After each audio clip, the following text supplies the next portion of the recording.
ఈరోజు అఖిల భారతీయ విద్యార్థి పరిషత్ మెదక్ జిల్లా రామాయంపేట శాఖ ఆధ్వర్యంలో ఈరోజు దున్నపోతుకు వినతి పత్రం అందజేయడం జరుగుతుంది. ఎందుకంటే తెలంగాణ రాష్ట్రంలో విద్యా సంవత్సరం మొదలైనటువంటి 20 రోజుల నుంచి జిల్లాలో ఉన్నటువంటి మెదక్ జిల్లాలో ఉన్నటువంటి విద్యాధికారి విద్యారంగం పైన, విద్యార్థి స్థితిగతుల పైన, అలాగే ప్రభుత్వ పాఠశాలల పైన ఎలాంటి చర్యలు తీసుకుంటలేడు, ఎలాంటి స్పందన లేదు. కాబట్టి అతని స్పందన దున్నపోతు మీద వర్షం పడ్డట్టుగా ఉన్నది. కాబట్టి ఈరోజు అతనికి ఇచ్చే బదులు దున్నపోతుకే ఇచ్చింది మేలని ఏబీవీపీ రోజు దున్నపోతుకు వినతి పత్రం అందజేయడం జరుగుతుంది. కాబట్టి ఈరోజు ప్రభుత్వ పాఠశాలలో కాకుండా ప్రైవేటు పాఠశాలలో అత్యధికంగా ఫీజులు వసూలు చేస్తూ ఉన్నారు. ఈరోజు లక్షలలో ఫీజులు వసూలు చేస్తూ ఉన్నారు. విద్యార్థుల దగ్గర ఫీజుల పేరుతో విద్యార్థుల తల్లిదండ్రుల యొక్క రక్తాన్ని జలగల్ల ఈ యొక్క ప్రైవేట్ పాఠశాలలు పీడిస్తూ ఉన్నా.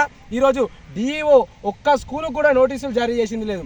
అలాగే ఈరోజు ప్రభుత్వ నిబంధనలకు వ్యతిరేకంగా ప్రైవేట్ పాఠశాలల్లో అక్రమంగా అధిక ధరలతోటి పుస్తకాలు విక్రయిస్తూ ఉంటే ఈ సమాచారం డిఓ గారికి ఫోన్ ద్వారా కావచ్చు, లెటర్ ద్వారా కావచ్చు అందించిన ఇంతవరకు ఒక్క స్కూలుకు కానీ ఒక యాజమాన్యానికి కానీ నోటీసులు జారీ చేసినటువంటి దాఖలాలు మెదక్ జిల్లాలో.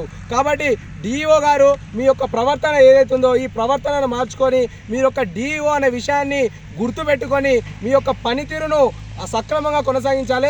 లేకపోతే ఈ దున్నపోతుకు వినతి పత్రం ఇచ్చుడు కాదు, దున్నపోతులను రోడ్డు మీదకి కాదు నీ కలెక్టరేట్ ఆఫీస్లో కూడా తీసుకొచ్చేటటువంటి పరిస్థితి ఏర్పడతాయని చెప్పేసి ఈరోజు ఏబీవీపీ డిమాండ్ చేస్తుంది. అలాగే ఈరోజు చూసుకున్నట్టయితే ప్రభుత్వ పాఠశాలల ఉపాధ్యాయులకు నూతనంగా బదిలీలు జరిగినాయి. ఈ బదిలీల కారణంగా వాళ్ళ యొక్క రియల్ ఎస్టేట్ల వ్యాపారం కోసము వాళ్ళకు అనుకూలంగా ఉన్నటువంటి ప్రాంతాలకు ట్రాన్స్ఫర్ చేసుకోవడం వల్ల విద్యార్థుల యొక్క చదువులు అందుకోలేకపోతున్నాయి. ఎందుకంటే ఆ యొక్క ఖాళీలను భర్తీ చేయలేకపోతుంది. అటు ప్రభుత్వం ఖాళీగా ఉన్నటువంటి పోస్టులు భర్తీ చేయదు, ఇటు వీళ్ళ ద్వారా విద్యార్థులకు విద్య అందేది. దీని ద్వారా విద్యార్థులు తీవ్రంగా నష్టపోయేటటువంటి పరిస్థితి కనిపిస్తూ ఉంది. ఈరోజు నిన్న చూసుకుంటా ఉంటే చిన్న శంకరంపేట మండల్, ఈరోజు షాలిపేటలో విద్యార్థులు రోడ్డెక్కినటువంటి పరిస్థితి. దీని కారణంగానే ఇలాంటివి జరుగుతున్నాయి. కాబట్టి డిఓ గారు స్పందించి ఈ రకమైనటువంటి చర్యలు జరపకుండా చూడాలి. అలాగే ప్రైవేటు పాఠశాలలను అనగదొక్కేటటువంటి విధంగా ప్రయత్నం చేయాలి.